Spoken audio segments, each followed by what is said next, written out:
Hi, welcome everybody. Welcome to the October 2022 LAPPG meeting, exploring the making of American Murderer, Previs on an indie budget. And these two gentlemen have worked super hard on this. And during a pandemic, no less, that's when the filming, I believe, was done. So we're going to learn about how this all came about. And we're going to dive into Previs on an indie budget. Welcome, you guys. Thank you so much for being here. It's been, I know, a long day. I know Matt's been working on another project. And I know Matthew has been doing interviews all day. So we thank you. You have this film coming out. We really appreciate you taking time with us. I'm going to turn it over. Matt, are you going to start? Yeah, I'm going to start us off. But again, thank you so much, Wendy. I'm going to share my screen here. The movie is American Murder. Matthew Gentile with me, director. He was writer and director of this film. And we're going to be focusing on a particular part today, which was the previs, about when you're making an independent movie, how can I actually storyboard previs the film? Because Matthew, reading his script, it was a really awesome script, but it was ambitious, very ambitious for a first feature.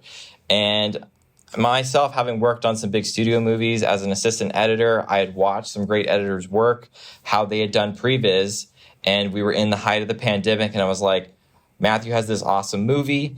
It's really ambitious. The thing it needs is previs. How do we pre-plan this movie? Because he doesn't have as many days as he needs to shoot this film. The budget's gonna be stretched thin, as all films are, but how can he pull off his vision? So to get a sense of what Matthew's vision is, we're gonna check out the trailer here so you guys have a little taste of what American Murder is. This is our prime suspect, Jason Derek Brown. Tough to say where he might be headed at this point. I love you. We should see what kind of trail this guy leaves us pretty soon. Just not the Jason I know. He's a con man, Melanie. Plain and simple. I need to speak with Jason. My brother's dead. Kid quadruple. He was diagnosed with pancreatic cancer. Now, I know you know Jason, and I know he's been here recently. We got a little opportunity. 80 grand, 3 days. I'm gonna rob an armored truck, and I want you to help me. That's above your pay grade. Is that a no, mommy? You're never gonna find him. You sure about that? I'm sure you'll figure something out. Is there any part of that brain of yours that could just tell you to stop? Bitch! He won't get away with this.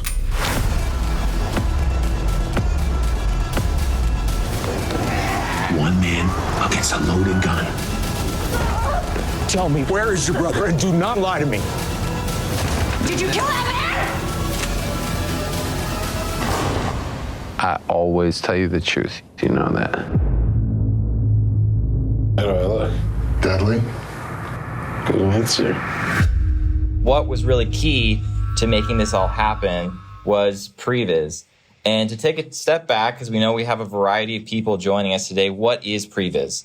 And previs really is animated storyboards and animatics to pre-plan your movie. This has become very popular in the really huge studio movies. Think Marvel. I was very fortunate enough to work on a really big movie called Disney's Christopher Robin, which really utilized previs. And that was kind of the first time I got to see this. And basically, just to go one more slide, I'm going to show a little bit of Third Floor, which tends to be the most high-end place in Hollywood to do your previs. And that was where I was kind of working in tandem with the Disney's Christopher Robin team. It's very much like you have lots of artists working all together. You're in a room. You can virtually walk around a stage and work with characters. You have visual effects people right there working with you. And you can start to see some of the side-by-sides in here. I'm just going to skip ahead, but this is from the big movies. These are $100 million movies. And of course, this is Matthew's first film as writer-director. We're not going to get $100 million to play with. It's just not going to happen. But the mentality of pre-planning your movie, I think, is so important. And it was awesome to do that with Matthew very well. So Matthew, when you were kind of introduced to this idea, first time writer director, you kind of started to get into the idea of storyboarding and pre-visualizing. How did that affect your process? Yeah, at first I was actually a little skeptical. Matt and I, before we were collaborators, we were good friends, and he told me about this stuff. And for me, I always had a plan to storyboard the entire movie because, one of my favorite filmmakers, Alfred Hitchcock, used to always say, as a director, it's important for you to arrive at the set with a design of the scene in your head. And I wanted to, make sure that when I did this movie, I had that. I also, part of what this thing Matt and I talked about was, I think in that same year when we were prepping the movie, I watched a commentary track on Taxi Driver, and Scorsese talked about how he made Taxi Driver in, I think, something like 25 days, which is around about the same amount of days that we had to shoot this movie, which is not a lot of time. And so when you work on that kind of schedule, you have to know what you want, because there isn't much, especially if you're shooting action and set pieces, which, as you saw from the trailer, this movie had quite a bit of. So we had to really make sure that we were specific and knew what we wanted. So initially I had drawn out every shot of the movie on my own. My cinematographer, Kalila Robinson, was amazing. She and I shot listed the whole film, just talking through every scene, what shots would be there. And then I drew them all terribly, because I'm not very good at drawing, and with stick figures and colored pencils. And then Matt came up to me and said, I just got my hands on this software. What if we start taking some of these storyboards you did and putting them up into this program? And I had heard that Bong Joon-ho did it for Parasite, where they had built the big house in 3D and roamed with cameras. And I thought this could be cool. So I'd come over to Matt's apartment, and we would, he would start doing it for me. He would have the set built, and before I know it, I was sitting down on his couch, and I was directing the movie. I was saying, let's try 50, let's try 70 lens here. Let's really go through. And we would really, to do this, we were mapping out all the sequences. And I found it really got me warmed up, so that by the time I got to set and was shooting this movie, which was such a quick adrenaline rush, it was the only fast part of American Murder was the shoot itself. I was very lucky that I had the opportunity to work with Matt, and that Matt gave me that space to, rebuild my directing muscles, so to speak. That's awesome. So just to kind of keep us moving of what the process was, hearing kind of like from a director's point of view of what Previs can unlock, we're going to show a sample scene for just kind of privacy reasons that we want people to go see the film. And we're showing this a little early. We have some wonderful side-by-sides that'll come out and kind of the bonus features of the DVD, but we kind of had basically, this is like an early proof of concept that is not a scene out of American Murder, but shows our process really well. That was just a scene that Matthew and I kind of did just to be like, what does Previs look like? And then we hopped into American Murder. So it was just kind of a fun little true crime scene that we did, where it's just a woman walks out of a motel, flags down a car, and hijacks the car and speeds away. And that's the little scene. But to get an idea of what does the Previs stage look like, I'm going to have this kind of running in real time as we talk. And Matthew, please feel free to kind of react to. But this is kind of what the Previs stage is on kind of an independent level. Is like, I can actually sit there with Matthew. I can change lenses. I can move around. And I can look at an aerial space, and he's like, oh, if I want to move that building, let's try moving that building. Or like, what if we move this person here? Or let's try moving this car here. And I have the ability to do lensing, which I think was helpful with the shot listing. And I think it was also, a big thing that you and I talked about as well is you got to try out shots that maybe you would try on set, and you realize maybe you didn't need them. Or we discovered new shots that you added to your shot list. Exactly. Yeah. Like we were saying, it gives you a chance to practice and to really feel out. Because, sometimes when you get on set, you have 50 crew members and you have actors and you have time ticking every second. And, you want to find shots that you always are finding shots on the fly. Something looks cool that, maybe you didn't see earlier. But doing this allowed me, the director, to really have a plan for how I was going to shoot everything, which ultimately gave me space on set to explore other options and try things out. But yeah, the ability you see here, like you can move a camera, and, sometimes we were doing this on locations that we didn't necessarily have yet, but this would help me figure out when I was location scouting. Okay, so I want a motel with a long corridor so that we can, I want a big parking lot so I can move the camera through it. And so it just, it helps you because it gets you starting to ask those questions, so that by the time you get there, you're not necessarily rigidly trying to follow this, but this gives you an architectural blueprint of how you're going to shoot a scene and how you're going to pull it off. So kind of what the process then that Matthew and I did after this is this, I'll just show this really quickly, is we sometimes had vehicles, and we had some vehicles in here. We would sometimes work with stills, but other times we could also do camera moves as well if there was something super important to us. So we sometimes could pre-plan complicated camera moves if needed. A lot of times we were trying to work really fast, and to do all the animating of the camera moves sometimes didn't feel like it was worthwhile to spend all that time. So we would do a lot of stills, and we would kind of, in a way, I've talked with some of the editors who've worked on Pixar films or DreamWorks films. We were kind of doing this Pixar-esque kind of way of cutting with stills that we'll show here in a minute. But both within the program we were using, which is called Shot Pro, it's not super expensive. We actually don't have any association at all with Shot Pro, purely using it because it was a great product. There's no back-end deals with Shot Pro at all. But it was something that was really helpful. So here we get to what raw dailies are for this scene. So Matthew, for this particular scene, we were just trying something out, just for the sake of, doing a practice scene. And he wanted to do this all as a oneer. He wanted to have kind of a crane shot, have it swoop down and follow the woman. So this is kind of what our raw dailies would look like. They're just screen grabs of different things of the move. And then we would start to get into the edit. So I would do temp music. I would do sound effects. You can also see me working in the Avid here of here's all my stills. And if you kind of look at that carefully, you can kind of see how the camera move's going to evolve. Obviously, American Murder wasn't all a bunch of oneers, but just for this sake of exercise of how we use Shot Pro well to kind of pre-visualize the movie, we just did this particular scene as a oneer. And so then, just to take a proof of concept of what we did, this is just temp sound effects, music. But I think before I show this, what's valuable about this, and Matthew can also chime in too after we watch the clip, I think editors sometimes are at a little bit of a disadvantage because we're reacting. We're getting footage in, and then we mold and shape stuff, and we're working with the director, the cinematographer, the production designer, all those people. But we're kind of at the end of the line after production ends. And I think using Previs, learning how to do this well, allows you to be on the front end with everyone else. Because a production designer, they can design things, they can do drawings and things. A cinematographer can sit down and do shot listing. And now if you, as an editor, I think, develop this skill, I think that gives you something in the pre-production phase to really add a lot of value to everyone, to the whole team, and be part of that pre-production phase. So here's kind of just proof of concept, again, of a scene in Shot Pro. Not part of American Murderer, but kind of emblematic of what Matthew and I were doing.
So, Matthew, after designing something like that, how do you feel as a director and you haven't even shot anything yet?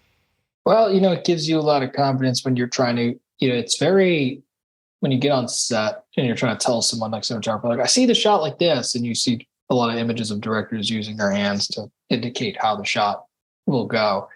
I find that doing that's really helpful because it's much easier to point to it and be like, this is more or less how it is.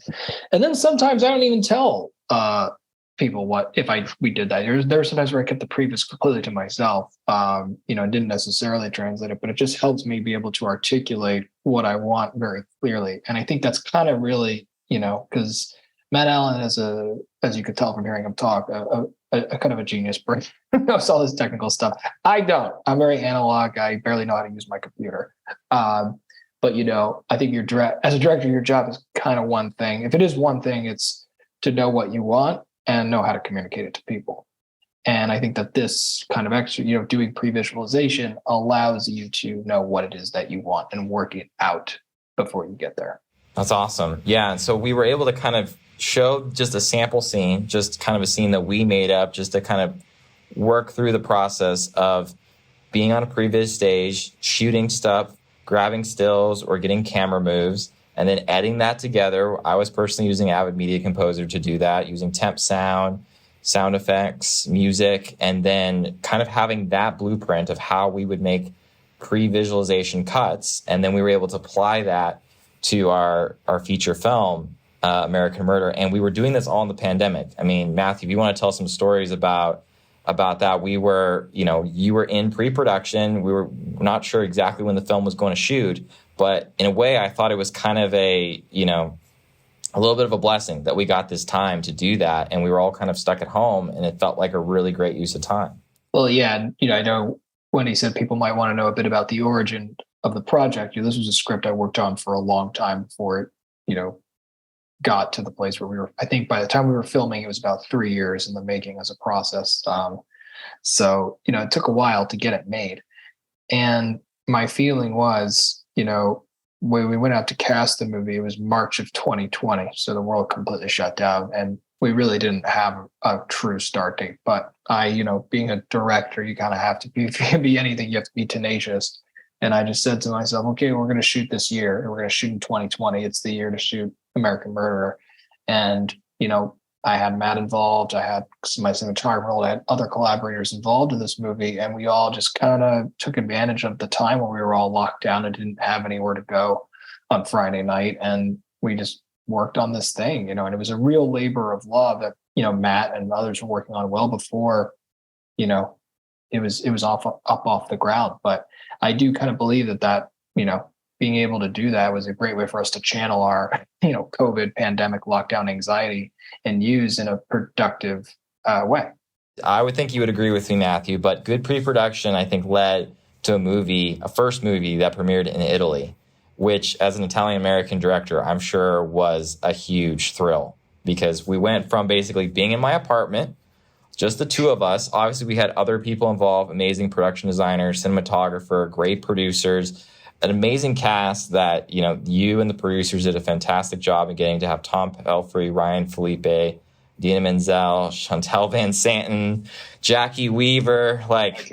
That's pretty amazing to have that as a first feature. But that got first film world premiere at Italy. Talk about that a little bit. It's the film starts very small. It's starting with you, and then it kind of blows up into this thing.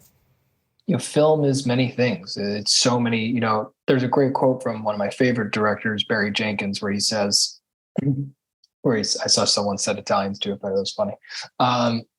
There's a great quote where Barry Jenkins said, I thought directing was about being powerful, but I actually learned that it's about being powerless, meaning that there are so many factors going on a set in post-production. There's so many steps, as you know, Matt, from the long journey we took together in finishing this film, how many steps you go through, and then you finish the movie, and that's not fully it, because then you gotta, if you make an independent film, you gotta sell the movie, you gotta get the movie distributed, you gotta get it out there, you gotta get to festivals, you gotta get it released, then you go through marketing, and then you go through promotion, which is the phase we're in right now, where we're going around, doing interviews and getting people to see the film. And so it really never ends, and you're kind of willing to do anything for your movie, but there are moments along the way And I think our premiere, certainly I think our shoot in Utah was one of them. Certainly I think us finishing Locking the Cut was one of them, right? Scoring the film and finishing that was one of them. And, a world premiere in Italy, yes, that's a huge benchmark where, we got to see the movie for the first time. This was back in June at the Taormina Film Fest in Sicily, which has been around for 68 years on the picture there. You can see that's all of us on the amphitheater stage where it showed. And, we were just, we were very lucky and blessed to get to show it. And we showed that in June to a crowd of like 200 people, with Italian subtitles. And it was a real trip. And, we played a few more festivals since then. And, we just feel very lucky to, get to show it to people. And, now it's coming out in theaters next week and then on streaming shortly after that. So it's exciting to, now get to show it to people and see how it's resonating with people from all different walks of life. There's only so much we can show before the movie comes out, but I picked a couple select stills here from the film of just to show the variety of things and the variety of locations that we were doing. There was, things in suburban streets, there were interviews, there was a pawn shop, there's a main character kind of staking out in a car. But I would say also, Matthew, talk about a little bit about how many locations you had. Like, partly why I think the previs was helpful, at least getting that footage every day, is you would go to location, and you even told me this when you were doing, is like, I can't really get pickups. Like, we're going to go a location, Matt. There's only maybe twice that I'm ever going to be in this same location twice, and I'm not going to be able to go back. So I thought that was another advantage of the previs, is that you weren't going to be able to go back and really get pickups at a location. Right. Because when you make an indie film, normally, in our case, we shot 27 something locations and, 23 initial shooting days. And then we had some, B unit stuff, but not a lot. And so when you're shooting, when you shoot, say, the climactic armored car heist in our movie, which takes place in a movie theater, like we got one day at that movie theater, and, my bar for like a great heist sequence would be probably the bank robbery in Heat. I'm sure some people agree with me, which he really stole from the opening of The Wild Bunch, right? Which, is also amazing. Like, but when they shot those scenes, Peckinpah and Michael Mann, those perfectionists, they had 2 weeks to film them, or 3 weeks even. When we shot ours, we had one day. So, now you're not going to compete with those guys. They're just masters and they're further along in their craft. But that if you really map it out and plan it, you can get a really good detailed shot design and really time out the sequence and know what it is exactly that you need to, because action is very complex and you need to know, what's most important in action. I find, and I think maybe isn't so great about a lot of action stuff we watch today, is you don't really know where anything is. There's a lot of kinetic energy and cutting. And, I watch a lot of sometimes bad action movies. And I'm like, I cannot figure out what's going on for the life of me. And the beauty of previs is if you map out the shots right, you get the right wides you need to establish the geography, then your audience is going to be immersed and engaged with what's going on. So that's another way in which previs is really helpful, is that it allows you to know how you're going to do that and really how you're going to be making your audience feel, because that's what we're after at the end of the day. I think that's super well said, Matthew. I'm just going to pick one particular scene. This is actually the first scene of the movie. It takes place in a pond, just for everybody to kind of get an idea of, again, I think it was helpful for the production design. I think it's helpful for the cinematography, but, opening shot was at a practical location, and there's only so much things that you can do in terms of dressing and things like that.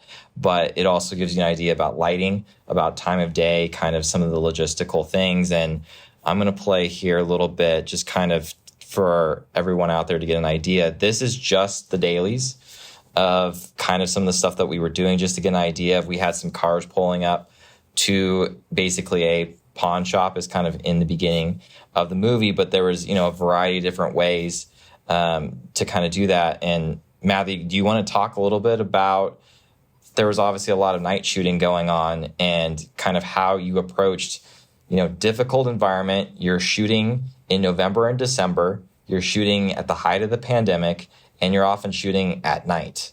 That's a lot of challenges, and it's your first movie. Yeah, this sequence specifically that we're talking about is the opening of the movie. And, openings are pretty important because if they're not, you have 5 minutes kind of to get the audience before they turn it off. And so it was very important in that sequence to really kind of set the whole mood and tone for the film. And this was a particularly complex scene because it actually comes back more than once. So we really, once again, had to know. I also think we shot on the second to last day, which I don't necessarily recommend. Maybe don't shoot your opening on your. We shot the opening on the second to last day and the ending on the last day, which might have been not the smartest move because the last 2 days go wrong. You don't got an opening, you don't got an ending.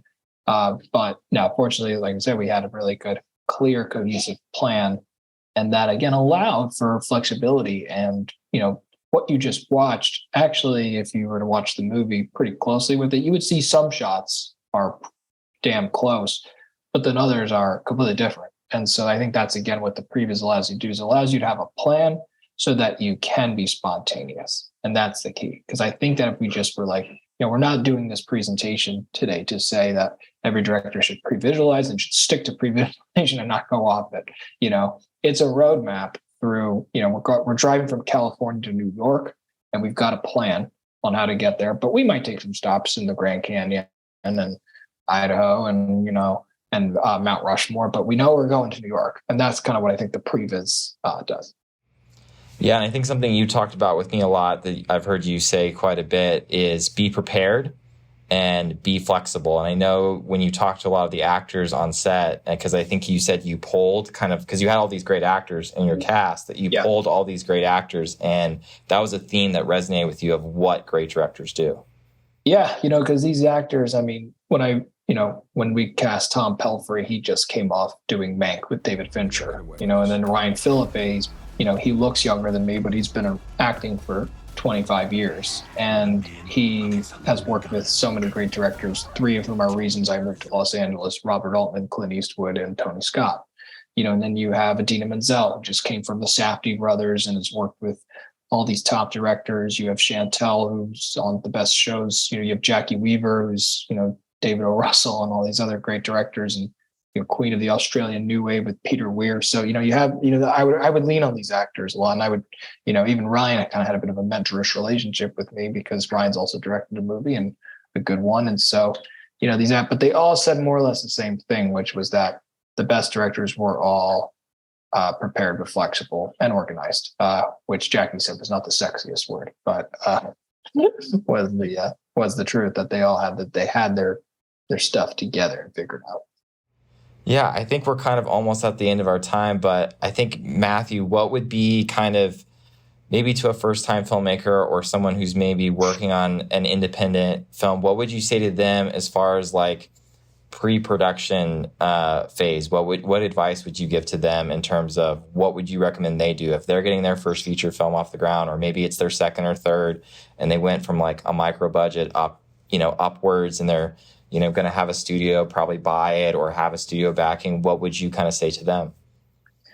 Oh, gee, I don't know how qualified I am to give advice, but look, I think finding a way to, and not everybody has to make movies this way. Obviously, there are a lot of great directors I know of who don't plan out shots at all. Bennett Miller was someone I met who doesn't storyboard at all. Werner Herzog famously called storyboards an instrument of the cowards. And I love Werner Herzog as a filmmaker. I don't agree with him, but I love him. So I think there's no one way to be a director. I would say, though, that if you're going to make a movie, and if you're going to get, we had a small budget, but still a budget, and actors of a certain caliber, I think having a plan and having a vision, really, and knowing what that vision is and working on it. And, the other thing I would say is, I think if this movie continues to have success for us, if anything can be attributed to it, it's that this was a horizontal network and team. A lot of people say when they network in Hollywood, they're like, network, I want to go right up to the top. I want to meet the head of Fox, or I want to meet the head of this. And it's like, actually, it's not about networking vertically. It's about networking horizontally, because what made me be able to achieve this movie as a director was strictly because I had Matt Allen as my editor, who was an editor who had my back and backed my vision and understood me and understood what I was going for, and was able to help me work with the producers, who were also great. But, there's always things going on. There's always a lot, editors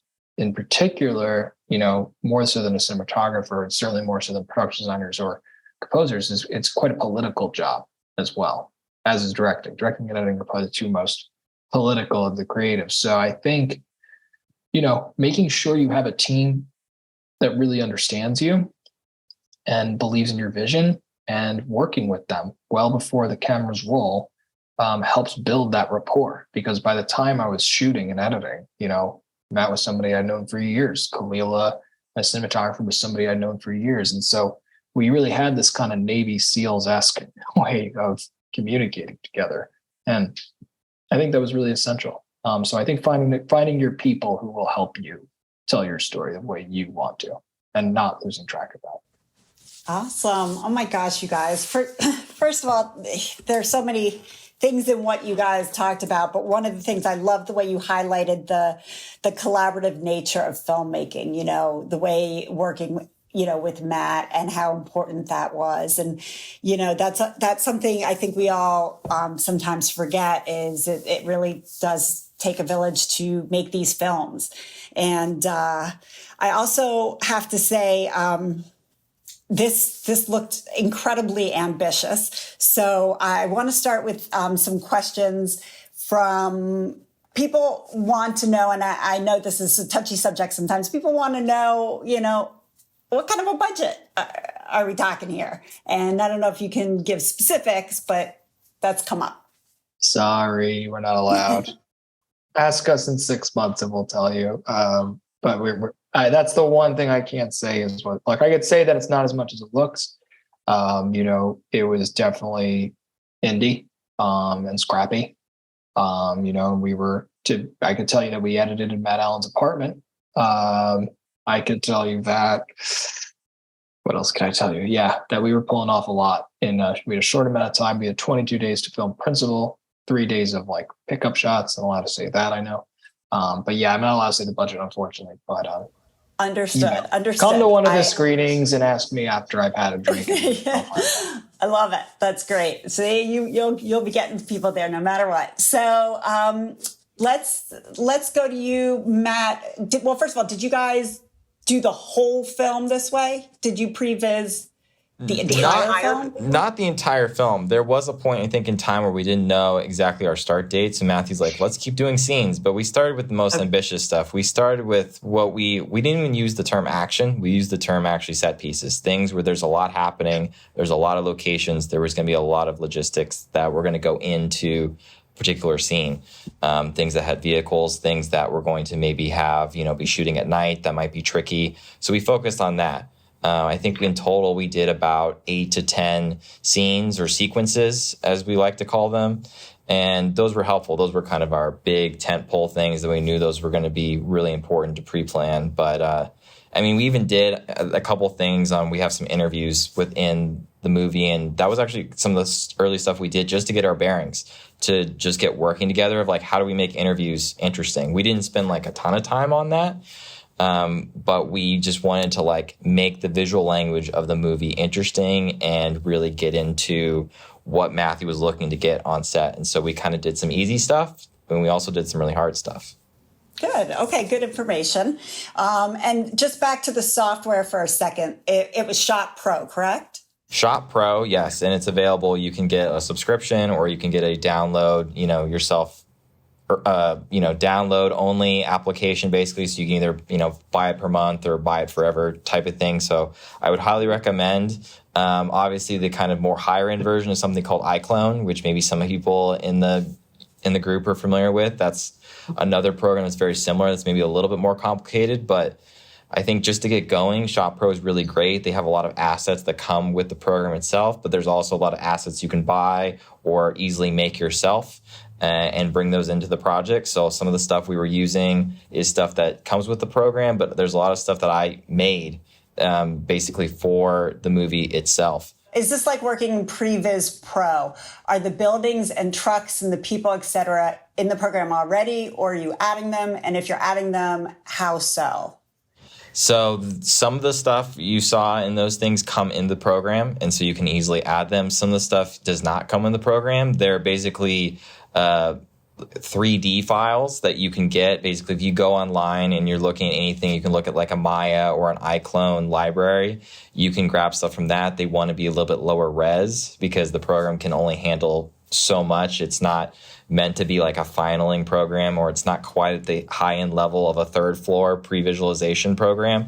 But for what we're doing for an indie level, for doing it in your bedroom or your apartment or, in your living room, I think this is a really good price point. It's a good in terms of, I think, getting your feet wet. I had seen a lot of previs done. I'm not personally a visual effects artist myself. I'm an editor. I do a lot of music editing, as Matthew said, serving as a score producer and post-production supervisor.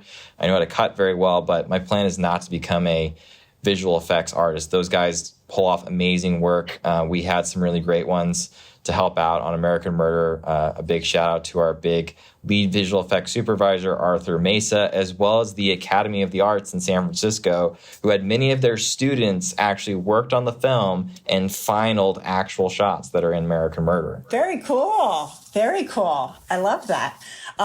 From Ted, was the shot of the carjacking dropping frames in this presentation, or was it one continuous shot? How does the Shot Pro indicate if it's a continuation of the same shot or a new shot?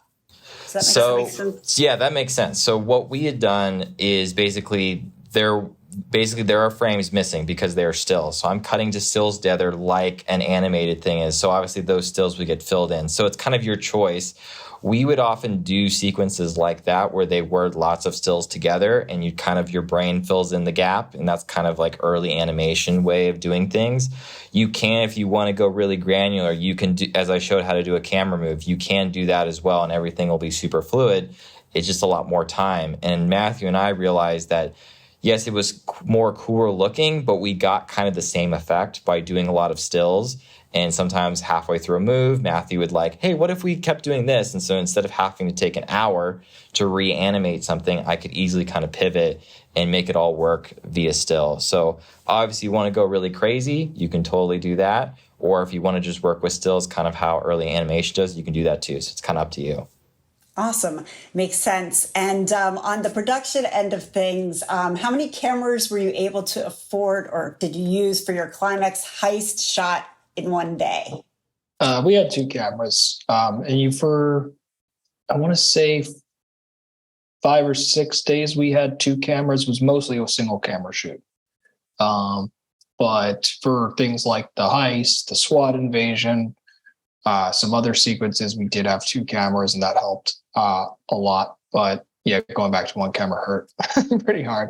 But there's disadvantages and advantages to both. On the one hand, 2 camera does help you with action stuff. On the other, single camera does allow you to focus really closely on that one shot and making it as great as it can be. So there's advantages and disadvantages, but generally, 2 cameras was more fun.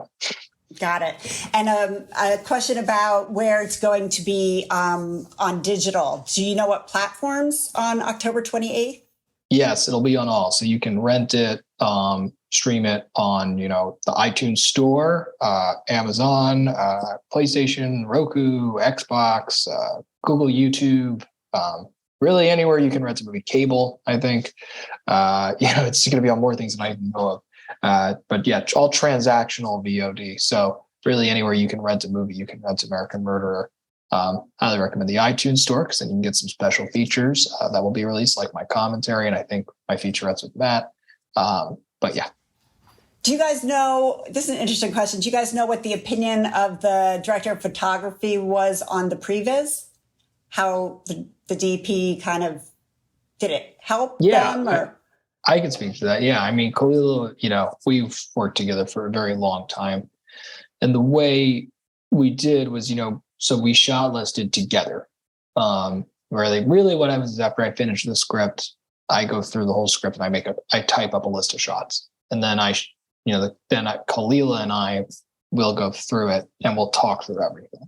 And she often can't understand my shot list at all because it's written like in paragraphs. I'm a literary guy being a writer. So it's not like, and she's much more of like an organized brain. She will then itemize it and be like, okay, close up, this shot, and we kind of go through it together. And so we're really like co-authoring the shots. She comes up with ideas, I come up with ideas. We're kind of bouncing back and forth, and she usually comes up with much better shots, and then I take them, and we kind of go through it. Then I draw it. So I draw it badly, but I draw it out, and I kind of show it to her, and she looks at it, laughs at the drawings, and then sees, okay, these are the cuts more or less. And then the Previs really that was more a me and Matt thing. But then we showed it, she saw all of them, and I think she found them extremely useful. But, what I have to say is that there was never a hey, Kalila, shoot it like this. You have to do it that way. It was just to show it. It's a showing tool. It's like, hey, Kalila, look at these. And she would look at them and she'd be like, yeah, that makes sense. It's about right. Because nothing in it really surprised her all that much because she came up with the shot list with me. So she's not really the one Kalila's not someone I have to struggle to communicate my ideas to. Because she knows them so well, we come up with all of it together. But I think she really enjoyed the pre-visualization process. And I know she talked a lot about it, in the special features we did, that it enabled her to really know what our vision was and, pull off kind of the impossible. And I can't find the question now, but somebody was asking about the producers, what they thought or felt about having this tool. Was this something that helped you guys as a producer? Did the producers find this to be helpful? Did it save on resources and stuff, do you think? No, absolutely. I mean, I think, once again, and I presented the shots in a book. And I mean, look, my producers already these producers stuck their necks out for me to direct the movie because nobody runs and is trying to hire a first-time director. Nobody's just running to give you a job. You have to fight your way in. And in my case, I had a long existing relationship with my producers. I developed the script with them for about 1.5 years before we got off the ground and got our actors. So they knew me pretty well, and they knew that I was going to come prepared and whatnot. But I think the Previs did, show it, having something to show them absolutely gave them more confidence. And when they're like, yeah, we picked the right person, we picked the right team, because they saw that, yes, this was somebody who was coming in with a real plan and wasn't, and also I think it helped Matt Allen land the gig because he was working on the project. He was pre-visualizing it before he was hired, officially. He made it. He was an easy sell. They saw quickly how smart he was and hired him right away because they were smart enough to do that too. But you never know. And I think all of it, it's a package equation at the end of the day, right? You come in with Previs, you come in with a good resume, you come in with all these things, you come in with ideas, you come in with a relationship with the director, you come in with all these things, and you're putting yourself on a platter. And I think it worked out. I think it was helpful to them. I don't know how much they looked at it, but I think they saw it and it was there, and they were like, "That's cool and that's great, and we're in good hands."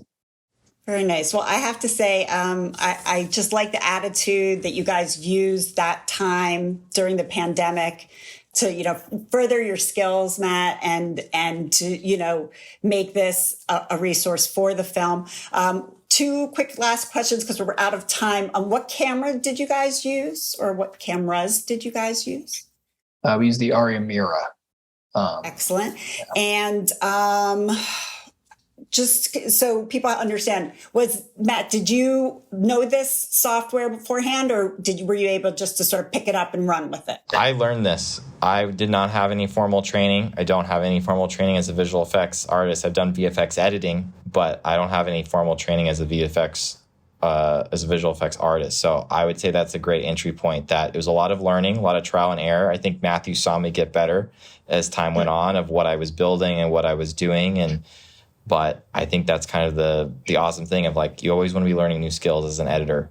And I think kind of the cool thing about editing is that you and the director have this different viewpoint a little bit, that you have to help the arranging of all the departments working together well. And that's kind of your job of yes, Matthew has this clear vision. He's doing a great job of communicating. He's building this great team.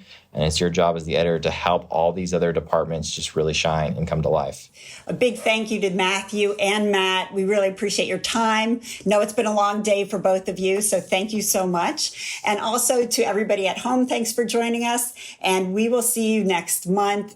And as I mentioned before, RX10 just came out last month. The day after it was released, we had Mike Rosette. Mike showed us 4 really cool new modules that they have going on there. It was really cool stuff. If you're into audio, you want to make your projects sound the best that they can, check out this video. It's on our YouTube channel. You can subscribe while you're there. Make sure you hit the bell so you are notified when we have new videos released. I think we have probably over 80 now up. So you will find something you're interested in. I'm absolutely sure of it. And be sure to connect with us on Facebook and Instagram, Twitter, and LinkedIn. Use the hashtag LAPPG. Follow us. We will follow you. And thank you so much to all of our partners. At the platinum level, we have AJA Video Systems. And at the gold level, Adobe, Blackmagic Design, OWC, Zeiss, Frame.io, now an Adobe company. And at the silver level, Isotope, SGO, Reduct, Teradek, and Small HD. And it certainly takes a village. So we have supporting media and community partners as well that help us get the word out about our meetings and are great supporters of our group. Thank you, everybody. You guys have a great night.